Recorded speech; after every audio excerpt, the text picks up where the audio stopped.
Welcome to Truth Telling with Elizabeth D'Alto, the podcast dedicated to exploring the truth that's always evolving within us and around us, where we explore the potentiality of truth as a highly esteemed value, especially in the context of everything that falls under categories like healing, growth, leadership, creativity, spirituality, love and relationships, boundaries, and more. If you're new to me, just so you know who you're signing up to listen to here, I'm the creator of a body of work called Wild Soul Movement, which is rooted in embodiment practices. So that includes all kinds of medicine for the body, mind, heart, and soul. I work privately with clients in the Akashic Records, and I hold a variety of gatherings, workshops, masterclasses, and trainings, both online and in person throughout the year. This podcast will be 5 years old in 2020, as will my self-published book, Untame Yourself. I'm also an avid Latin dancer, salsa and bachata being my favorites, and occasionally I do stand-up comedy for fun. I share all of that with you to let you know that this is a place where you can come with your multiple talents and interests and passions to be encouraged, nourished, and cultivated. We are all more than just one thing, and part of our truth-telling on the show is to celebrate that. The main intention here, though, is to contribute to creating a kinder, gentler, more curious, collaborative, and reverent world where people respect each other's backgrounds, experiences, and truths, and they trust in themselves and in life and recognize that we really do need each other.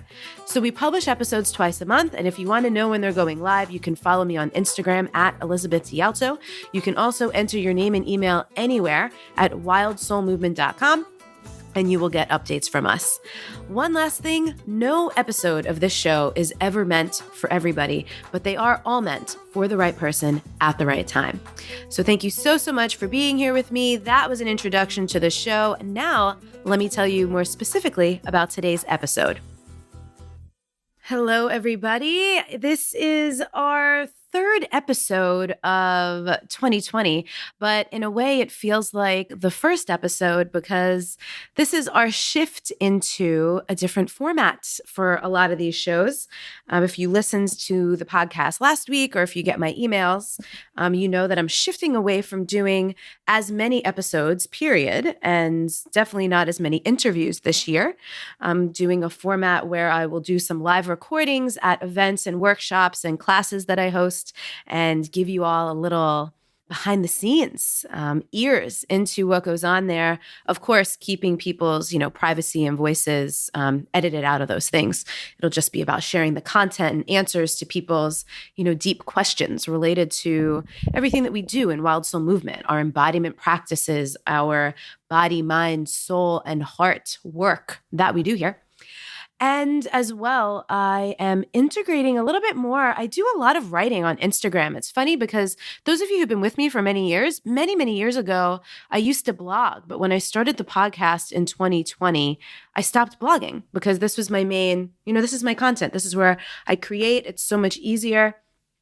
And it just flows so much more naturally. It doesn't feel like a slog. But at the end of the summer last year, I started writing a lot more intentionally and in a focused way on Instagram.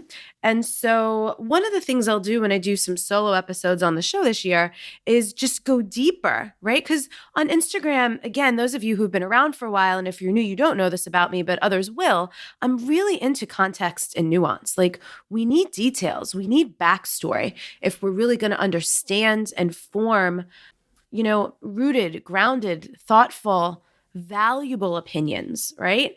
And we should be critical thinking. We don't do that so much on social media. So I also want to use the more solo format with the show this year as a way to go deeper on some of the things that I share on Instagram, which has become like my little mini blog, right? You only have 2,200 characters on Instagram, which I think is only like 300 words. So it's not like they're big, long blog posts or anything, but you can only go so deep and give, an overview in 2,200 characters. So this is our first episode where we'll do that. So there's a couple of things that I'm sharing on my Instagram this week, and this is Monday, January 27th. If you're listening to this at a different time and you want to scroll back and see. So here's the first thing. And I am timing this because it's the end of January. February is Valentine's Day. And, we have a solid mix of people who listen to the show. There's some single folks, there's some people in relationships, some people who are married, some people who are in committed partnerships, some people in open relationships. So, either way, because it's such a big Hallmark holiday, and I think Valentine's Day really goes worldwide. I know it's huge in the US, but I'm pretty sure it's a big thing overseas as well. I just want to bring some grounding and some real compassion and gentleness to topics around love and dating and relationships because I know it could be so, so, so tender for people. And so, before we get into what I want to share with you today, I saw this absolutely hysterical meme the other day, and I loved it so much because, I'm a single woman in my mid 30s. I'm 36 now. So, I crossed over the middle point, closer to 40 than I am to 30 now. And, I love being single. I love being on my own. I do eventually want a partnership again, but to be quite honest, it will take someone extraordinary for me to want to bring them into the fold of my life because I really enjoy my life the way it is. I'm super open to it, but again, it's going to be a magnificent person that's going to make me want to, shift all the things you shift when you invite a whole other person into your life in that deep and intimate way. So I just want to share this meme with you because it was hysterical. It says, "Yeah, I'm still single, resigned, whiny, framed as a personal failure," or "None of mankind's champions have yet proven worthy. Powerful demigod vibes, affirmation of high standards, discourages cowards." That made me laugh so hard. I was literally in my car for an hour the other day cracking up over that. So the next time someone asks me or asks you if you happen to be single, why you're still single, which is something people just can't help themselves but ask, I vote for answering "None of mankind's champions have yet proven worthy." And listen, if you do, you have to find me on Instagram and you have to send me a DM and let me know how the person responded. So I wanted to dive into a couple of things that can relate to all kinds of romantic relationships on the episode today. And so the first one is the concept that chemistry does not equal compatibility. So the last time I was in a serious relationship was 2016, and that had been like my third really serious relationship. So I had been in relationships for just over a decade. And so now I've been single for a little over 3 years. And I had previously not really dated. I had never used dating apps or anything like that. But in 2018, after a nice long break to like heal and just be on my own after being in so many long-term relationships, I started dating. I started using dating apps. I live in Los Angeles, but I also used my dating apps. I travel a lot for the workshops and the work that I do. So in a couple places, I turned on my apps when I was traveling because I thought it'd be a cool way to be shown around a different city or a different place. And I met some interesting men, but that's always it's a little precarious because if you're a traveler and you're on a dating app, people make all kinds of assumptions about you. So luckily I'm really good with boundaries and I shut down the expectations. But something I really came to learn through all of the dating I've done in the last few years is that chemistry does not equal compatibility. We had an amazing episode on the show early 2019 with my friend Eva Clay. We'll put a link to it in the show notes, where one of the things that she described was something called fantasy bonding. And with fantasy bonding, so many of us develop that as children when if there's neglect, whether it's, physical or emotional neglect, but we still, as a survival mechanism, literally as little babies, will like project these things onto our parents so that we can feel loved and nourished and supported and cared for. But then if you do that as a small child in adulthood, you may continue doing it with people that come into your life. And that's certainly something that like blew my mind. I was like, oh my God, I do this all the time, right? I see the potential in a situation. I see the best in people. And when there's like really hot chemistry, in the past, I've worked, y'all, so hard. I don't do this anymore, but I really have to like consciously not do it because it's my natural inclination just because there's a really hot connection, like an instant connection or an attraction, it doesn't mean that this person has all the other qualities that you need to be with someone. If you want to be in a relationship, chemistry is great. If you just want like a physical connection or a lover, fantastic. But if you really want to be, seen and held and supported and met and like return those things with reciprocity with a partner, you're also going to need compatibility, right? Because chemistry only goes so far, just like love only goes so far. Most of you listening, I know my demographics, most of you are in your 30s, 40s, and 50s. So at this point, you've likely been in, one or more serious relationships. And so you have probably been in a circumstance, and this doesn't even just apply to romantic relationships, but sometimes it's, people, close friends or family. Love isn't always enough if there is not compatibility, right? If you don't share values, if you can't be yourself, if you can't be honest, if you can't trust people, if you don't, for some people, it's moral, it's integrity. It has to do with worldview. Sometimes people, they have different, religious backgrounds, and that's the reason why they can't be together. Or, they just see the world differently. For some people, it's political affiliations. For some people, all kinds of values, worldviews, and belief systems could be reasons why people aren't compatible. For some people, it could be you're a morning person and the person that you're dating is a night owl. I've had that experience. I get up so early in the morning. It's just one little example. It could be compatibility around, how you eat. It could be compatibility about like, what are your interests, right? Like, if someone loves going to, big concerts and you're more of an introvert or an empath and that's like too intense for you, there will need to be other things that you can share together to be compatible, right? Like the physical, the chemistry that's super hot, which often is just hormones, right? Biological. That goes away, right? And it can be certainly like rekindled and things like that. But chemistry does not equal compatibility. It doesn't mean it's a match. It just means that there's an intense attraction. And we had another amazing episode last year with the author of a book called Deeper Dating. His name is Ken Page. We'll put a link to that one in the show notes as well.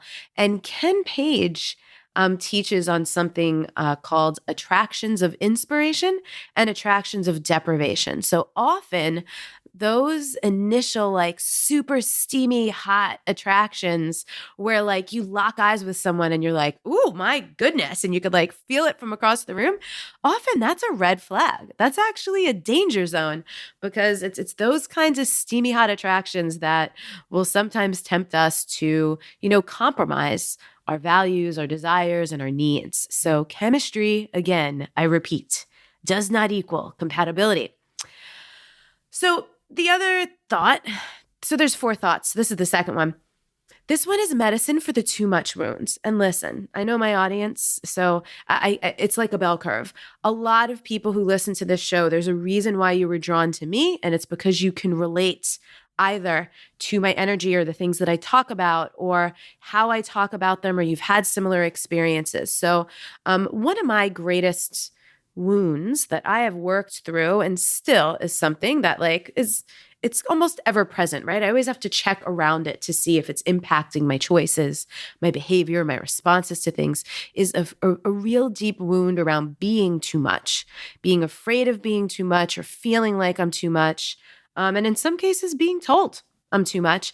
And honestly, that's true. I am too much for some people. And so are you. And some people are too much for us. And that needs context as well, right? So that could depend on all kinds of things, what too much even means. But so here's my advice for the too much wound. Cultivate your willingness to be handled. And here's where this comes from. Years ago, it was 2015 actually, I got invited to go teach a Wild Soul Movement session at an event for women. There were about 150 women there. And I'm not going to say the name of the company or the brand because it's not really, I realized actually at that event, definitely not a values alignment or match for me. So I don't promote them. And I also don't need to like shit talk anyone or throw anyone under the bus. So I'll leave the names out of it. But the leader of that organization during a Q&A session, someone stood up and said, Basically something to the effect that really resonated for me. Like, I don't feel like anyone can handle me. And this was a heterosexual woman. So she was speaking in the context of men, right? Like, I don't feel like, I have yet to meet a man that can actually handle me. And the woman who runs the thing, again, even though I'm not super aligned with her, what I really appreciated about her was this piece of advice, which I mean, it has stuck with me for 5 years. And I think about it pretty regularly. She said, I am a force, and there is not a person on this earth who can't handle me as long as I am willing to be handled. And so cultivating our willingness to be handled looks like suspending our attachment and judgment of all the stories that we have towards ourselves about being too much, or that no one can handle us, or that no one wants to handle us, right? Or maybe it's not just like personal, but it's like people like me, or people in my family, or in my group of people, right? So to suspend your attachment to that and maybe consider that up until now, that might have been the case. But if you were willing to be handled, if you weren't attached to that being true, could you possibly see how sometimes people are trying and it's you that's not letting them? I personally got so much out of that and seeing myself through that lens. Okay, how am I? And in my case, it expressed as hypervigilance. How am I being hypervigilant? How am I closing off? How am I just doing the thing where before someone can hurt me, I just put up the defense so it can't even happen. And I just don't even give someone the opportunity to handle me. And maybe the word handle isn't resonating with you. So you could also think about it as meet me or see me, right? Like sometimes people don't feel seen, but are you really showing yourself to folks? And that's loaded because that's vulnerable and that requires trust. So if we don't trust people, we have no obligation to show ourselves to them, right? You got to be discerning about that. So this concept, it has helped me so much. And again, especially in this context of romantic relationships, as I was dating, I noticed this in dance too. I dance like 2 or 3 nights a week. I go salsa dancing. I do partner dancing. And, it doesn't matter the skill set, right? A man can be an incredible dancer, but if we don't resonate, if there's something off about his energy, or I don't like the way he's looking at me or the way he feels, I won't dance well with him. And this is the same with people, right? If something is off, if something doesn't resonate, it just doesn't resonate. We're not for everyone and not everyone is for us. But if there is resonance and we do feel safe and we do feel comfortable and we do feel like we can trust, sometimes this story about being too much will rise to the surface to sabotage the possibility of a real connection. Because that shit's scary. I recently had someone ask a question in my Power 2020 group about why is it sometimes so hard to let go of relationships and connections, even when we know that they're not good for us? And my answer was because familiarity in our systems, in our programming, in our consciousness, even in our nervous systems, familiarity can register as safe.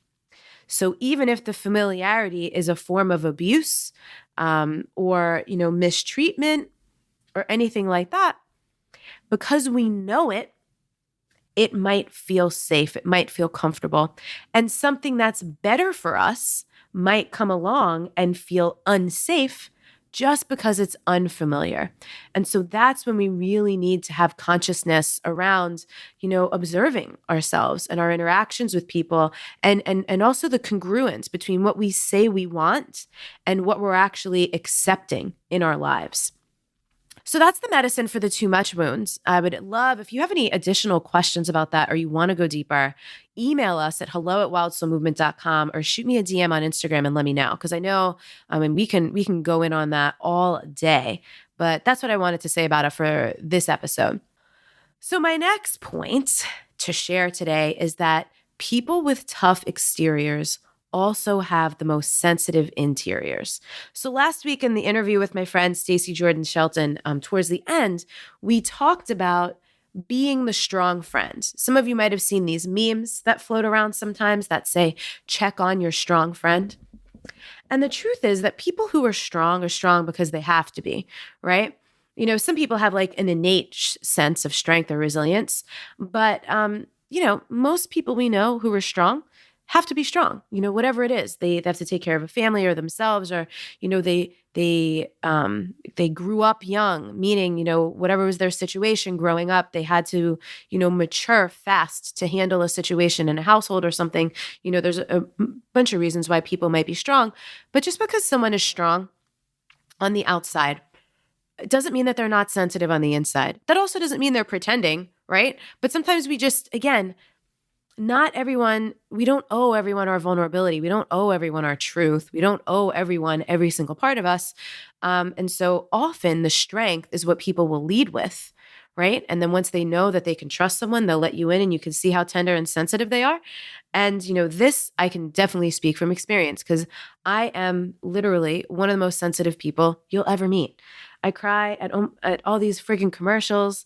There are TV shows where I sob. Like I will be driving down the street and just see someone do something sweet or a child or, something happens and I cry and I'm so sensitive. I'm such an intense feeler. And some of you can probably relate to that. Some of you might identify with terms like highly sensitive person or empath. I personally resonate more with like deeply feeling person. So I'm sensitive. I'm strong and I'm sensitive. You might be strong and sensitive. And so I bring this up to remind you, if you are someone that is that way, tough exterior, soft and sensitive interior, to make sure that you have some people in your life who you can be soft with. And that's an important thing to look for in your closest relationships. You need that nourishment. You cannot be the strong person for everybody else, right? One of my practices on this, by the way, is I have some friends who I trust implicitly. And sometimes if I'm not having a great day or I'm feeling down or just like, woof, I don't even know how I'm going to get through this day, I don't always want to talk about it, but I just need someone to know. So I have a couple of friends who I'll text and I'll just say, hey, I don't need anything, but I just need someone to know that I am not having a good day. Or I'll say, I just need you to know that I am not okay today. And just knowing that it's okay for me to not be okay sometimes, even though I'm the strong one, is really, really healing. So I offer that up to you as well. And then to just remember that the people in your life who are the strongest, really check in on them, right? They might not be strong all the time. They might have other stuff going on. Doesn't mean you have to pry. Doesn't mean you have to get all up in their business if there's stuff they don't want to tell you, but treat them like a person with a soft core. Cool? And then my last thing that I wanted to get into is this. Oh my God, this goes back. We're kind of coming full circle because it relates to chemistry does not equal compatibility. It also relates to the people with tough exteriors often have the most sensitive interiors. This is truth talk for open-hearted people. Physical intimacy without emotional safety is risky business. So I remember several months ago, it might have been back in like August or September of 2019, I was having a chat with my friend, Rachel Maddox. And some of you knew Rachel, some of you have heard her. She's been on the podcast a couple of times. And one of the things that we were talking about is that we are the protectresses of our own hearts, right?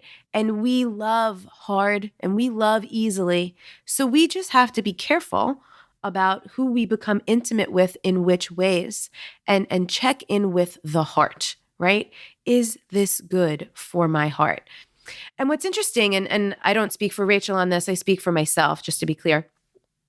There's a lot of teachings and bodies of work out there that point women to the wisdom of the womb, or some people will call it the wisdom of the pussy or the wisdom of the yoni. And I am into that. And also, personally for me, I am a very sensual and sexually oriented person. So I, above all things, place my trust in my heart. In my body of work and in my belief system, the heart is the bridge to the soul, which is the bridge to the divine. So I personally feel like what is in my heart is the truth of my soul, is the truth of the divine working through me, right? Connecting in with that, the divine. What does the divine desire through me?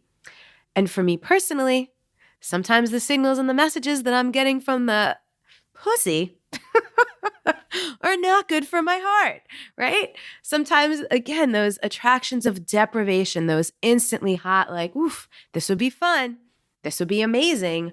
But how am I going to feel afterwards? How am I going to feel later? Is this aligned with what I actually want? And listen, there have been phases in my life where I was down with that, right? All I did want was just a lover. I didn't want a whole ass relationship or anything like that, and that's cool. But just I have to be honest with myself. So I'm offering that for anyone that can relate to that as well, that maybe you want to prioritize the heart over anything else, not logic, not what looks good on paper, not what feels like super seductive and is turning you on or making you wet, but what's the heart say? What does the heart say? The heart might say proceed with caution. The heart might say slow down, get to know this person a little bit better. That's why I say it's risky business, right? I'm not saying it's wrong. Physical intimacy without emotional safety. I don't judge like that. But risky business, because sometimes we set ourselves up to get hurt. Sometimes we do that fantasy bonding thing. Sometimes we develop expectations that aren't met. And often when it comes to these things, it's because we're not communicating. It's because we don't know. And so it's just important to honor yourself in that way. And sometimes things just escalate quickly. And not everyone is so great at boundaries. You might not feel comfortable opening up. You might not feel comfortable interrupting a heated moment to be like, hey, I don't feel comfortable here. I don't feel safe here. I don't want to do this. Some people are very comfortable with that. I'm very comfortable with that. And I teach my women that. But if you don't feel comfortable with that, it's going to be extra important for you to not put yourself in positions where you have to risk not being willing to speak up. So how do you create emotional safety ahead of time? Again, this is vulnerable territory because that means that we have to set boundaries with folks, ask for what we need, tell people what we're comfortable with and what we're not comfortable with, which then also means we risk rejection.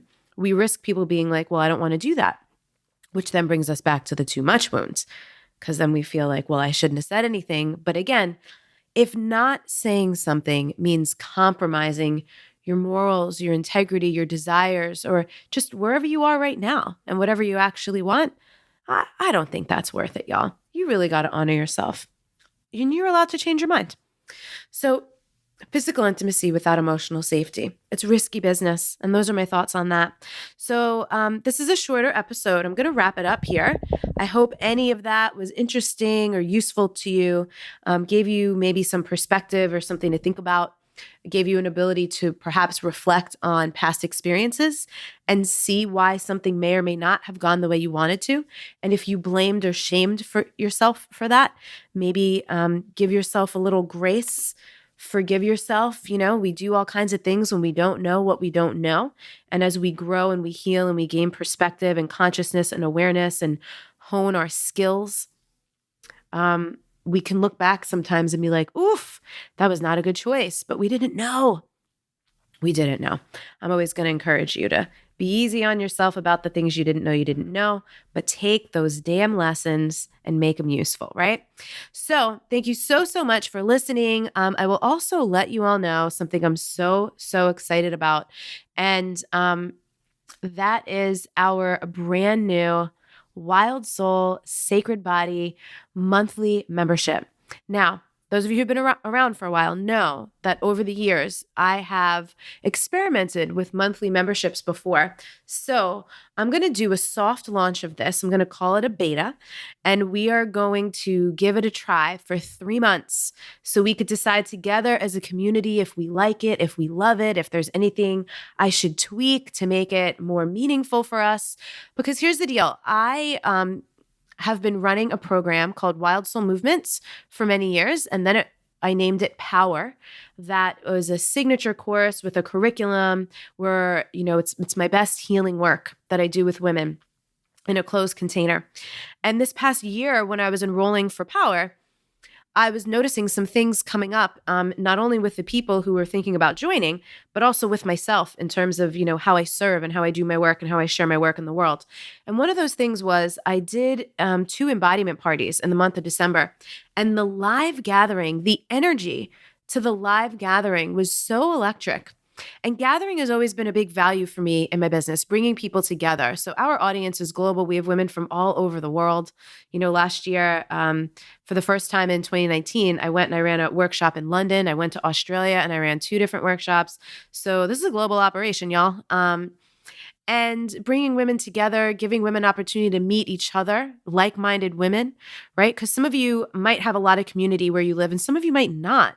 Some of you might get your community online and there's nothing wrong with that. For some of you, it might not feel ideal because you'd rather gather with people in person. But if you can't do that, if there's not a lot of people around where you live who are interested in what you're interested in, I am always happy to create gathering spaces for people.